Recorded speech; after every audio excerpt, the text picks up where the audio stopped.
bin ein Berliner. I have a dream.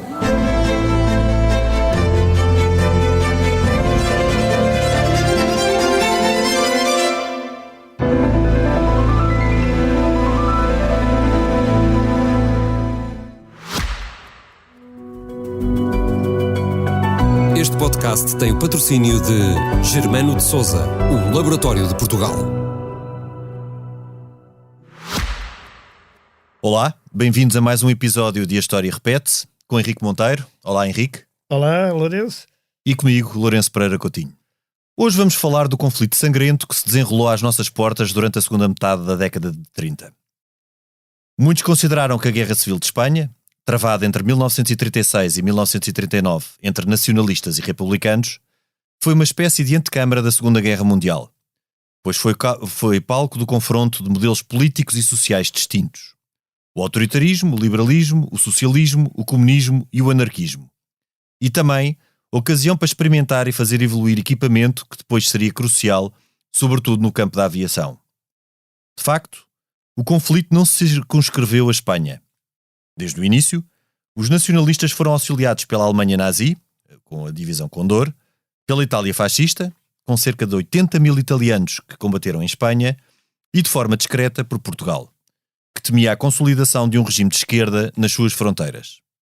Então, Salazar não permitiu o envio de tropas portuguesas para combater em Espanha, mas incentivou a criação de um corpo de voluntários, os viriatos, que totalizaria 6 mil homens, isto para além do apoio logístico e das facilidades concedidas nas zonas de fronteira.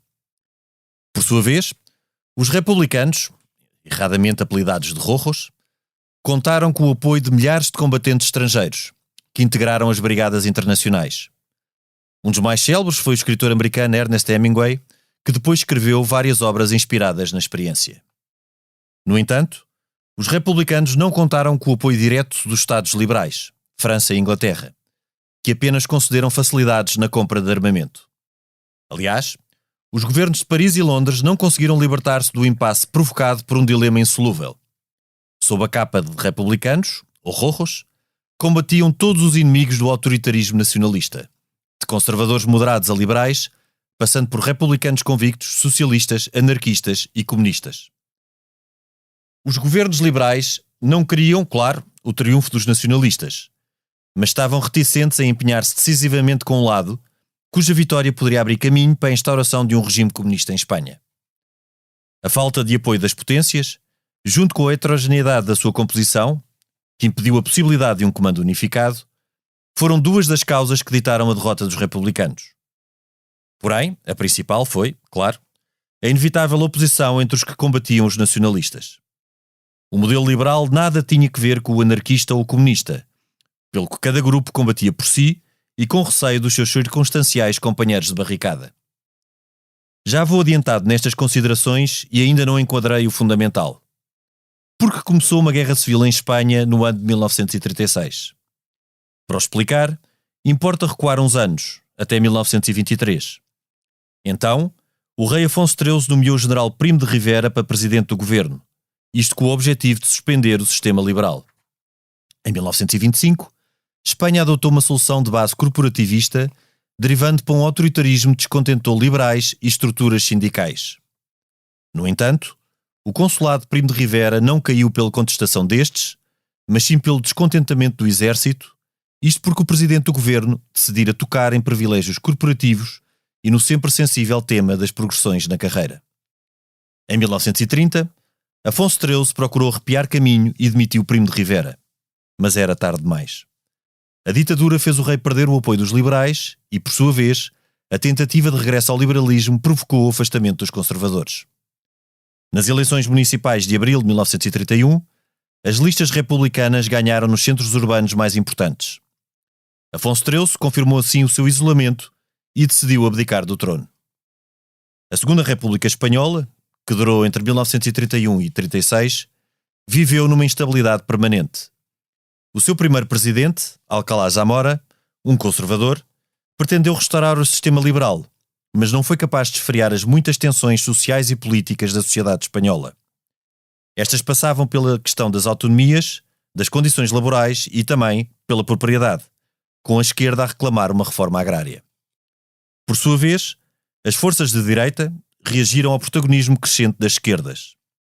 Em 1933, Gil Robles fundou a CEDA, Confederação Espanhola das Direitas Autónomas, que era apoiada pela Igreja e pretendia a instauração de um Estado corporativo inspirado no português. Por sua vez, Primo de Rivera, filho do antigo presidente do governo, criou a Falange, organização paramilitar de inspiração fascista. Seguiram-se anos turbulentos em que a esquerda moderada alternou no poder com os conservadores. Durante estes anos, sucederam-se um sem número de greves e motins. Também, o PSOE de Largo Caballero passou a incentivar a reforma agrária e a ocupação de terras.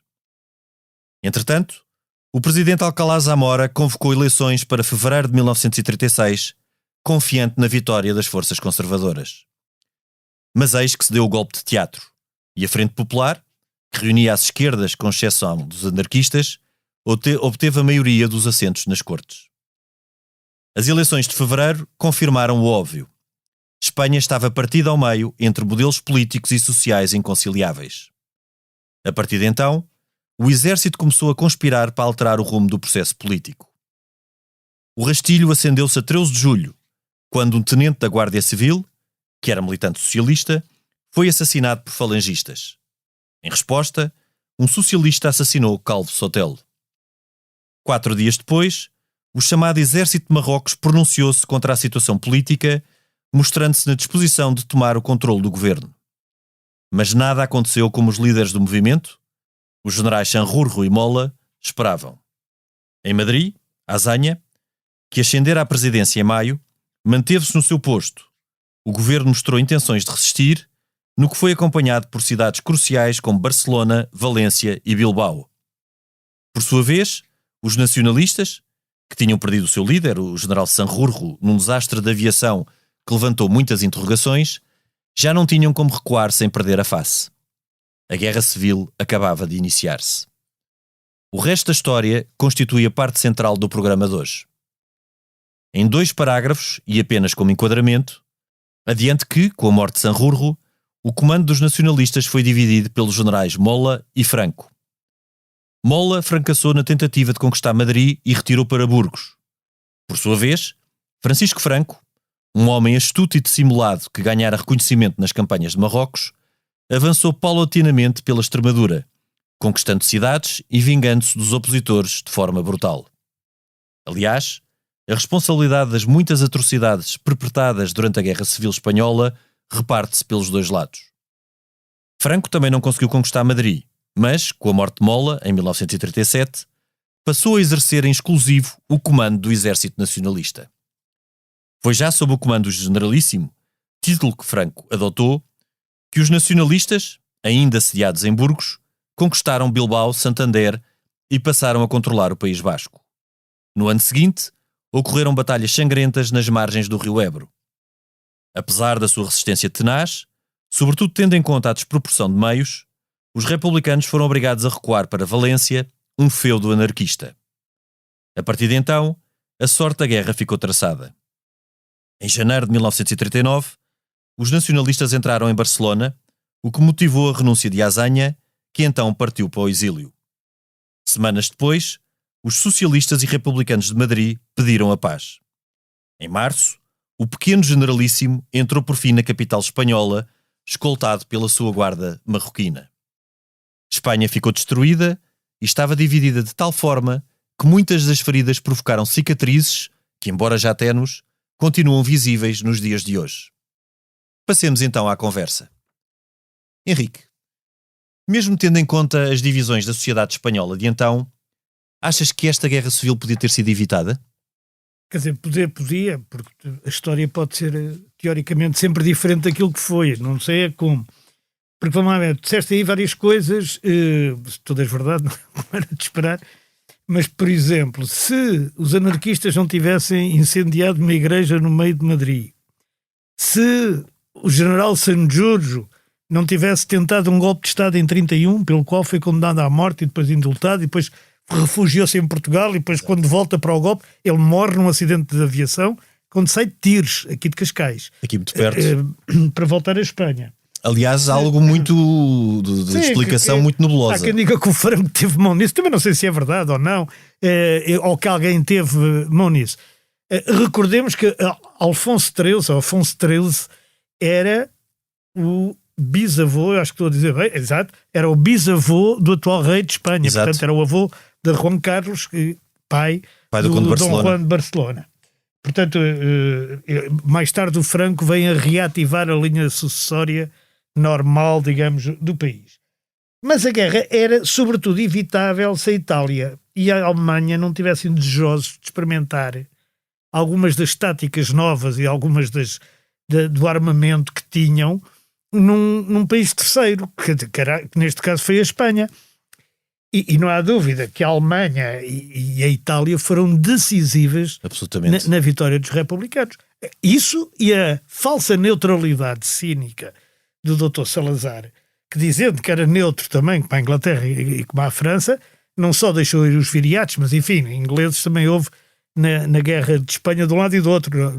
Começar por Orwell, também outro grande escritor. Exato, também. Que lá esteve e fez a homenagem à Catalunha. O Hemingway fez um Porque os Sinos Dobram, são 2 livros extraordinários sobre a Guerra Civil de Espanha. Mas a verdade é que o que é que faz o Salazar? O Salazar faz isto, diz, nós somos as coisas. Mas depois deixa organizar-se a tal Brigada Viriato, ou Legião Viriato. E incentiva até, veladamente. E vai combater. E mais do que isso, deixa passar todo o armamento, porque a França não deixava passar armamento. Tinha que ser pela fronteira portuguesa.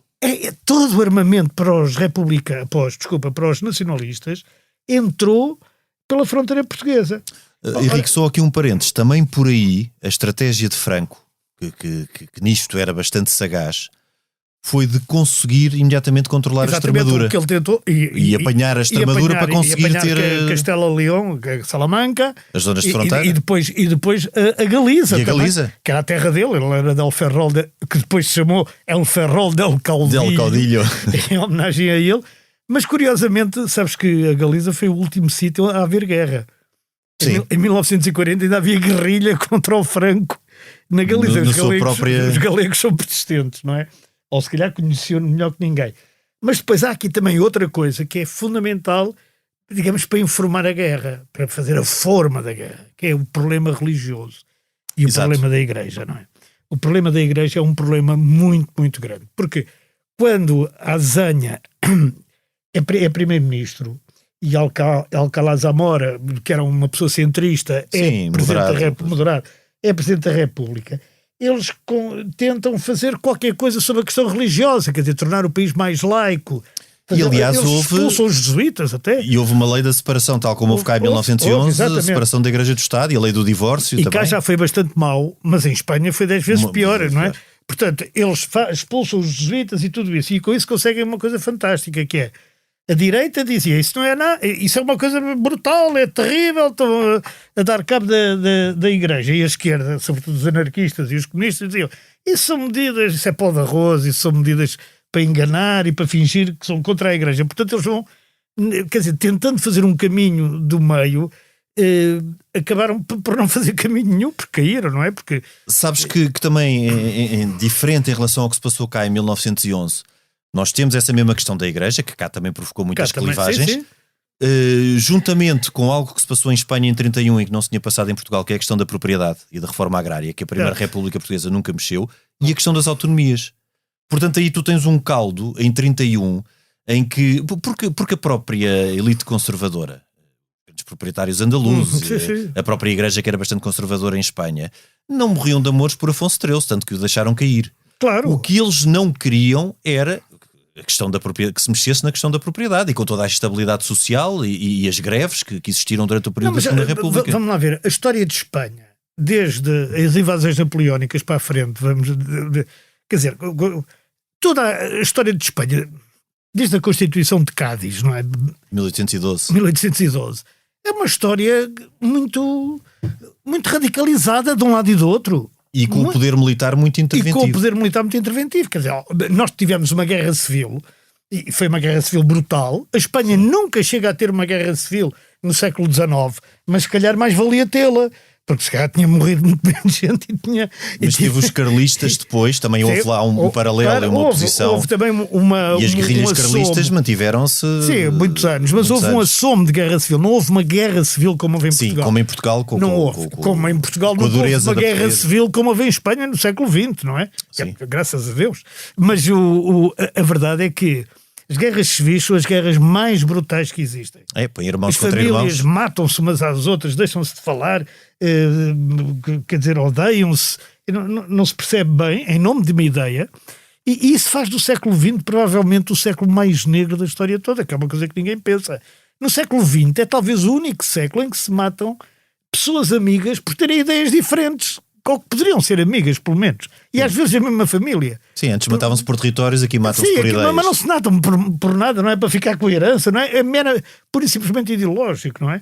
O mais parecido com isso, aliás, é a Inquisição e as questões religiosas, que também tinham muito económico lá pelo meio, mas não vamos falar. Voltando à Espanha, de facto, como tu dizes, o Franco era astuto e torneou a fronteira portuguesa toda para ter sempre abastecimentos garantidos pelo Salazar. Eles garantiram a fronteira, toda a fronteira portuguesa. Estava o Franco, aliás, há duas coisas. O Franco encontrou-se com o Salazar. Acho que penso que foi a única vez que o Salazar saiu de Portugal. Sevilha. Exatamente, foi em Sevilha. Encontrou-se com o Salazar e também se encontrou com o Hitler. Mais tarde, já tinha o poder consolidado. Que o Hitler até tem uma história, tem não uma quer história, que tu já contaste, não é? Quero dizer, eu prefiro que me arranquem os dentes todos a sangue frio do que ter de voltar a falar com este homenzinho, dizia ele para o Franco. O Franco era uma pessoa insuportável, quer dizer, mesmo pessoalmente parece que era insuportável. E era quase a antítese da imagem que nós temos de um general e de um vencedor e de um generalíssimo, não é? Era um pequenino. Era um pequenito generalíssimo. Era assim. Astuto, calado, dissimulado. Bem, mas os espanhóis dizem que isso são características galegas, e eu posso dizer, porque sou casado com uma descendente de galegos, que dizem que um galego, quando está num patamar de uma escada, tu nunca sabes se ele vai a subir ou a descer. Quer dizer, isto é uma coisa... Portanto, disfarçam bem. Os galegos têm essas características, e eu também Mas sabes que o Franco até enganou o próprio Afonso XIII, porque não se fala muito, porque Afonso XIII vai para o exílio e depois morre em Roma. Exatamente. E o que o Afonso XIII pensava era que quando os nacionalistas ganhassem a Guerra Civil, que imediatamente Franco, su Franquito, como ele dizia, os chamaria imediatamente para voltar para a Espanha e para voltar a... Não, mas o Franco depois também já não pode, porque o Franco congrega atrás dele uma série de forças que já não querem saber da monarquia, nem querem saber de nada. Sim, era um acessório. Era um acessório. Se ser monarquia, ou ser república, ou ser o Franco, ou ser... Tinha que ser autoritário. Tinha que ser autoritário e tinha que ser sangrento, não é? Porque a ditadura de Espanha em relação à portuguesa, por exemplo, é uma ditadura, digamos, não é uma ditadura exatamente fascista no sentido da italiana ou da alemã, porque ela também não é revolucionária, é muito reacionária, é muito rural e é muito antiquada, é mais parecido com a portuguesa, mas ao mesmo tempo é muito mais bárbara do que a portuguesa. Não é? Mas eu chamo aqui há aqui uma diferença fundamental. Há duas diferenças fundamentais. Uma é que Franco de facto era um militar, portanto há uma propensão muito mais militarista na ditadura espanhola que na portuguesa, em que apesar da ditadura militar ter evoluído para o Estado corporativo, evolui para uma matriz civilista. E depois Franco era um chefe de Estado, enquanto Salazar, apesar de na prática ter o poder quase todo, se bem que também não era bem assim. Tinha um Presidente da República acima dele, teoricamente. Carmona foi interventivo durante uma determinada altura. Américo Tomás, sobretudo depois da morte de Salazar. E Craveiro Lopes, que queria... Craveiro Lopes caiu porque era contra o Salazar, ou melhor, era contra algumas coisas. Agora, o Franco Salazar concentrou durante a Guerra Civil tudo, era o generalíssimo caudilho, portanto ele concentrou o poder militar, o poder civil, e depois não quereria obviamente ceder a um terceiro. Portanto, a Espanha manteve aquele estado ambíguo que era um reino sem rei, não é? Ficou assim até ele vir buscar o Juan Carlos, convencido que fazia do Juan Carlos um discípulo dele. E depois também não tem, porque já estava morto. Mas aí saiu-lhe a ele o tiro pela culatra. Exatamente, teria tido a surpresa de ver que o Juan Carlos, afinal, era tudo o que ele não queria que ele fosse. Exato. E nada daquilo que ele queria que fosse. Também disfarçou bem. Disfarçou bem também, e não era galego. Curiosamente. Agora, a gente voltando à Guerra Civil de Espanha, quer dizer, a Guerra Civil de Espanha, que é brutal, aqui já já aqui dissemos, que tem massacres violentíssimos, um deles descrito, aliás, por um jornalista português, que é o massacre de Badajoz. Sim. Não é? Vai tudo para a Praça de Torres. Vai tudo para a Praça de Torres, é tudo morto numa Praça de Torres de Badajoz. Quer dizer, é uma guerra que não tem significado nenhum, se tu vires depois. Quer dizer, se tu tirares dali a guerra, a Espanha não fica melhor. De forma nenhuma. Quer dizer, não tem significado nenhum. Não, a gente pode dizer assim, não, houve a Guerra Civil Americana, ok. Acabou-se com a escravatura, ou pelo menos com uma boa parte da escravatura, e teve uma coisa. Houve a gloriosa Revolução Inglesa, ok. Quer dizer, estabeleceu-se o parlamentarismo, as liberdades públicas, e bem não sei o quê. Houve a Revolução Francesa, que também foi uma espécie de guerra civil, embora Exato. também com outras potências. E mudou alguma coisa, mas quer dizer, o que é que mudou na sociedade espanhola? Quer dizer, aquilo foi uma guerra contra justamente a mudança. Sim, e foi um campo de experimentação. Foi um campo de experimentação. Que nunca deveria acontecer, não é? Uma Mas experimentação. Foi para os dois lados que a União Soviética também tentou experimentar. Os anarquistas, Claro. Os anarquistas tentaram experimentar. A repressão dos comunistas aos trotskistas e anarquistas na Catalunha, ou POM, Partido Obrero Unificado Marxista, ou lá como é que se chamava, Sim. foi uma coisa brutal, É que tu, no fundo, ali tiveste o reflexo, tudo o que eram as tensões na Europa da década de 30, com o liberalismo a ser engolido pelos extremos, por comunismo, pelo anarquismo e pelos regimes autoritários. Aliás, quando tu dizes que o Franco enganou o Alfonso XIII, ele também enganou o primo de Rivera Filho. O primo de Rivera Filho pensava que ia ficar com um partido, que era a Falange.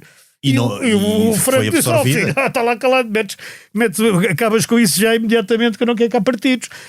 Pronto, claro. E aquilo... Mas aqui a influência internacional, como tu disseste, foi muito significativa. Por um lado, não só a questão do apoio, mas um apoio explícito da Itália fascista e da Alemanha nazi, certo. Mas também uma série de outras influências. Por exemplo, no caso dos regimes liberais, França e Inglaterra, eles não intervieram diretamente. Mas o modelo que foi tentado em Espanha, ainda durante a República, da Frente Popular, era um modelo decalcado até do modelo francês de Frente Popular, que era um governo que na década de 30, em 1936, governava o espaço francês. E é muito interessante. O Léo Blum. Sim. Exatamente. E é muito interessante também que estas frentes populares da década de 30, que se opuseram aos modelos autoritários, que depois acabam por ganhar protagonismo na segunda metade, são frentes populares só possíveis depois da Terceira Internacional. Quando na Terceira Internacional dá indicações aos partidos comunistas do espaço da Europa Ocidental que poderiam aliar-se com socialistas e outras forças de esquerda. Aliás, as Brigadas Internacionais foi em grande parte organizadas pela Terceira Internacional. Exato, As pessoas não apareciam ali, olha, quero combater e então vem para cá. E depois, claro, também há aqueles intelectuais que já falámos e outras pessoas que nem eram comunistas, nem pertenciam à Terceira Internacional nenhuma, que também foram lá por razões humanitárias ou por razões de, sei lá... E até de compromisso e de decência, de decência política, porque embora não se possa dizer que os republicanos, erradamente chamados vermelhos, como tu dizes, porque eles eram todos... Eles eram uma amálgama de gente... Que vai dos liberais aos anarquistas. Uma amálgama de gente. Mas também tinha lá gente indecente, não é? Claro, mas os nacionalistas penso que não tinha ninguém decente, praticamente. Olhas para a liderança dos nacionalistas e começas a ver, cada um é pior que o outro. É Francisco Franco, Quem Pedelhano, Emílio Mola, que já aqui falámos, o primo de Rivera, o Sanjurjo, o Hugo. Quer dizer, tudo isto era gente fugir deles, não é? Não tinha... Foi tudo gente que se forjou em Marrocos, nas campanhas de Marrocos. No geral, não foram todos, mas foram... Mas o grosso... Sim, no geral sim. Agora, do campo republicano, digamos que havia muita gente estimável, a começar pelo Azanha. O Azanha. O Azanha, o próprio Largo Cabalheiro, que é o primeiro-ministro no tempo em que o primeiro-ministro é do PSOE, era uma pessoa estimável, que podia ter as ideias um bocado radicais e tal. O Azanha era um intelectual de primeira água, não é? Pessoa... E, portanto, naturalmente o mundo impacta também com o tipo de pessoas com quem estamos a lidar. Mas é uma altura em que a Europa está ultra radicalizada, está tão radicalizada que esta guerra, como tu sabes, acaba no dia 1 de Abril, é no dia das mentiras, acaba no dia 1 de Abril de 39 e em 1 de setembro do mesmo ano começa a Segunda Guerra Mundial. Portanto, a gente teve ali maio, junho, julho e agosto. Sim. Sem guerra, não é? Logo a seguir, os alemães invadem a Polónia. Quando estou a dizer que começa a Segunda Guerra Mundial, começa formalmente, porque antes disso já tinha havido os Lúcios, os Sudetas e essas coisas todas. Portanto, acaba por ser a vitória nacionalista acaba por empolgar forças autoritárias que pensavam que também o poderiam fazer rapidamente e também por aqui por um outro pormenor interessante. Os líderes da França, os líderes da França e da Inglaterra não tiveram coragem suficiente para se impor no panorama internacional. Coisa que o Hitler, aliás, contou muito com o Chamberlain. Sim. Depois na Segunda Guerra. Aliás, era exatamente isso. Quase me tiraste as palavras da boca, porque exatamente dizer isso é que ao verem o exemplo de França e de Inglaterra de não terem intervido, e também porque quando acaba a Guerra Civil de Espanha, ao mesmo tempo há a tentativa de conferência do Chamberlain com o Hitler, que eu penso que é de março, é de março de 39. E portanto todo este enquadramento e a leitura desta situação leva a que as potências do eixo pensem que facilmente... Os franceses fazem pior, já agora deixa-me dizer, os poucos relativamente, mas eram muitos, mesmo assim eram milhares, espanhóis que fogem pelos Pirineus para a França e fogem do regime do Franco, são encarcerados em campos de concentração em França. Pois. Isto é uma coisa que pouca gente sabe, porque a gente tem sempre a ideia da França, país da liberdade, aqueles discursos e tal. E é de tal modo que a única... Mas depois também foram reparados, e já agora de uma forma até bonita, e também que pouca gente sabe. Os espanhóis depois integram-se muito na resistência do De Gaulle. Os espanhóis que vêm, coitados, já vêm de uma guerra civil, entram na Segunda Guerra como resistentes, não é? Do De Gaulle, e depois, quando foi a entrada em Paris dos aliados, sim. Se vocês olharem mesmo para as fotografias da altura e para os filmes da altura, o primeiro tanque que entra é um tanque espanhol. É um tanque espanhol, não. É um tanque só com espanhóis, com bandeira de Espanha e com um nome que eu agora não me lembro se é lá Carmen Cita, se é assim outra coisa qualquer. Provavelmente a bandeira de Espanha republicana. Com a bandeira de Espanha republicana, que é diferente, tinha aquela barra roxa, não é? E são os primeiros que entram. O que quer dizer que os franceses e os ingleses reconheceram o papel desses espanhóis decisivo que eles tiveram também na resistência, porque eles já vinham com muita experiência da guerra civil. E durante esse tempo temos Espanha neutral, mas num estado pária no contexto europeu, sim. Que se manteve durante toda a década de 40. Sim, porque ele tem um mérito só, o Franco, que é não ter convencido o Hitler, talvez por ter cansado a não invadir a Espanha e Portugal depois de ter invadido a França. Mas é o único mérito que ele, enfim, pode ter. De resto não vejo assim mais nenhum, e depois o regime começa-se a degradar. Repara que no final do regime já era uma palavra de ordem, já era uma brincadeira, quando eles assassinam o primeiro-ministro espanhol, é ETA que o assassina, o Almirante Carrero Blanco. Sim. O Carrero Blanco, eles gritavam arriba Franco, mais alto que Carrero Blanco, porque o Carrero Blanco levou uma bomba, isto não tem piada nenhuma, coitado do homem, e acho que o corpo dele foi até um quinto andar. Foi assim uma coisa aquilo foi uma brutal. Cratera que ficou... Foi uma coisa brutal. E portanto o regime vai-se degradando, mas entretanto eles conseguem o plano Marshall. Sim, a partir da década de 50... Eles não entram na NATO. Nunca conseguem entrar na NATO, ao contrário de Portugal. Só em 82 é que a Espanha entra na NATO, que é uma coisa... Já era mais que democrática. Já era mais que democrática a Espanha quando entra na NATO. Ao contrário de Salazar, que eu também não percebo muito bem que artes é que tinha o Salazar, que consegue entrar na NATO. Eu acho que é mais pelas colónias e pela posição dos Açores. E por ser um Estado anticomunista. E na altura contaria muito para integrar uma... Também a Espanha era, mas quer dizer, mas nunca conseguiu. Mas é que a Espanha tinha sido, entre aspas, colaboracionista com o eixo. Com o eixo, pois. E portanto, no fundo, foi uma punição. Mais colaboracionista, que nós também fomos um bocadinho. Para além de que, naquela altura, a Espanha estava completamente destruída. Portanto, até o contributo para a NATO, na altura, seria muito reduzido. Sim, era. Mas depois a recuperação espanhola na década de 50 e 60 Mas o Franco nunca, ao contrário de Salazar, que em geopolítica sempre se colocou no Ocidente, o Franco nunca o fez muito claramente. Sim. Foi sempre ali um bocado, até porque a Espanha e os Estados Unidos, a gente está-se agora aqui a esquecer, mas isso foi também um dos problemas que deu origem à radicalização em Espanha. A Espanha e os Estados Unidos tiveram a guerra em que a Espanha perde as Filipinas e perde Cuba. Sim. E isso é no início do século XX. É 1898. Mas acaba em 1901, penso eu. Quer dizer, aquilo também não... E foi um trauma, foi o ultimato deles. Exatamente. E quando começa a Guerra Civil, tinham passado só 35 anos. Não é assim tanto, não é? E a vocação de Espanha para Franco não era atlantista, era até... Era até do isolacionismo, mas era do isolacionismo ibérico. Era espanholista, completamente. E, portanto, a guerra civil foi uma coisa... Eu ouvi, a minha sogra viveu a guerra civil, era espanhola e viveu a guerra civil. Ouvi muitas histórias contadas, aquelas histórias da pequena história. E é uma coisa, quer dizer, muito emocionante. Não interessa de que lado é que se está. Sim, porque as atrocidades foram mútuas. Porque as atrocidades, de facto, eram mútuas. Quer dizer, as pessoas muitas vezes morriam sem saber porquê. O caso do irmão dela, por exemplo, que morreu, nunca se percebeu quem é que o matou, que foi da direita, foi da esquerda, foi do centro, ninguém sabe. Quer dizer, o que é certo é que o rapaz, na altura, não é? Hoje, também, provavelmente, já não estaria no mundo dos vivos, mas ainda podia estar. Mas poderia ter levado uma vida sossegada. Poderia ter levado uma vida sossegada e o rapaz faleceu. E, quer dizer, com muita outra gente que andou depois, já no tempo do franquismo, andou sempre com o credo na boca, com medo de ser apanhado pelos franquistas ou pela polícia franquista.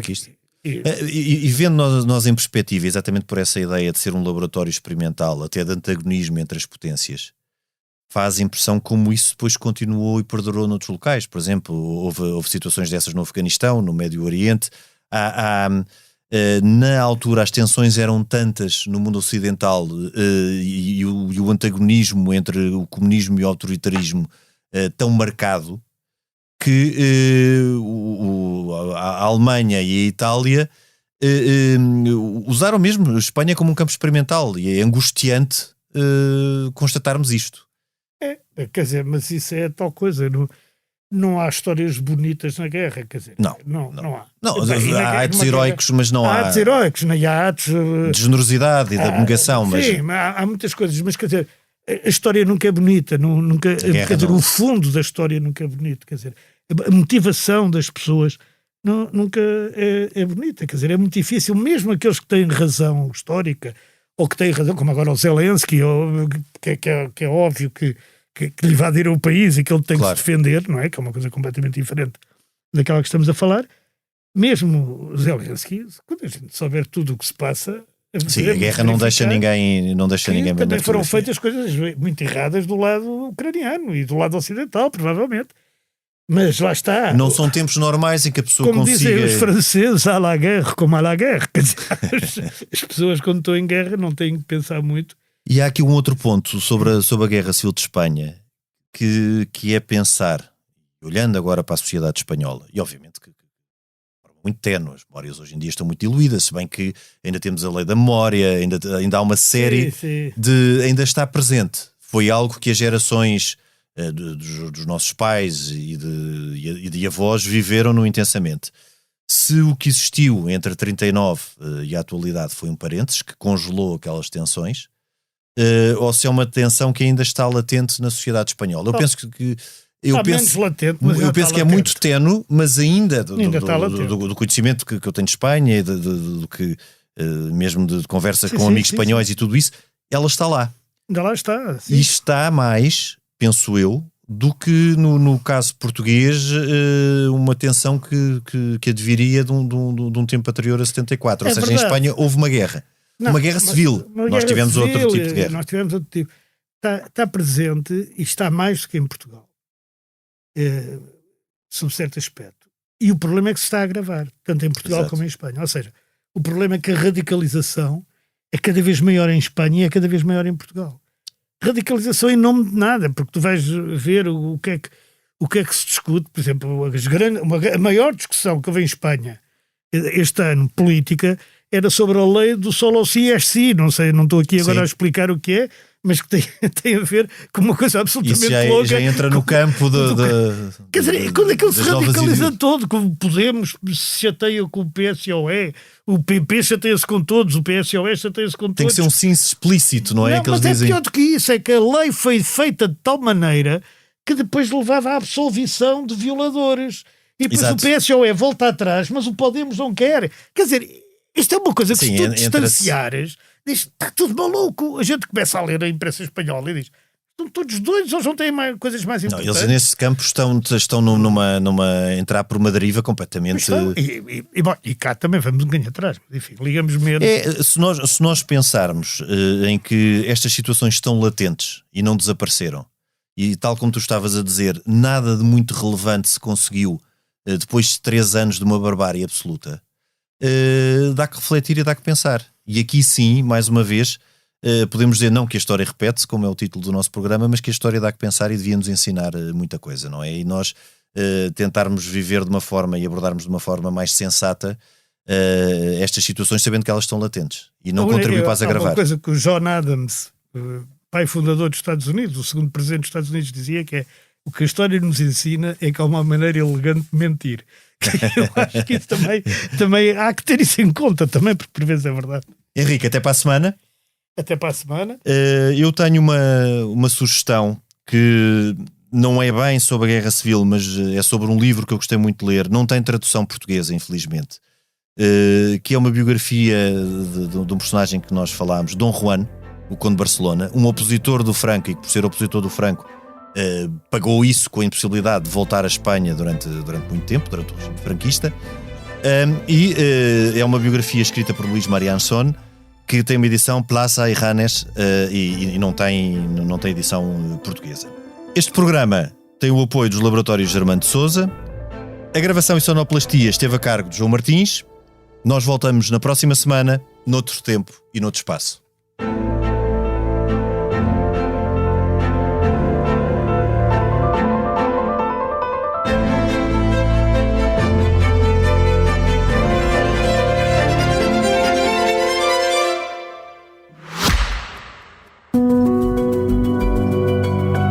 Este podcast tem o patrocínio de Germano de Souza, o Laboratório de Portugal.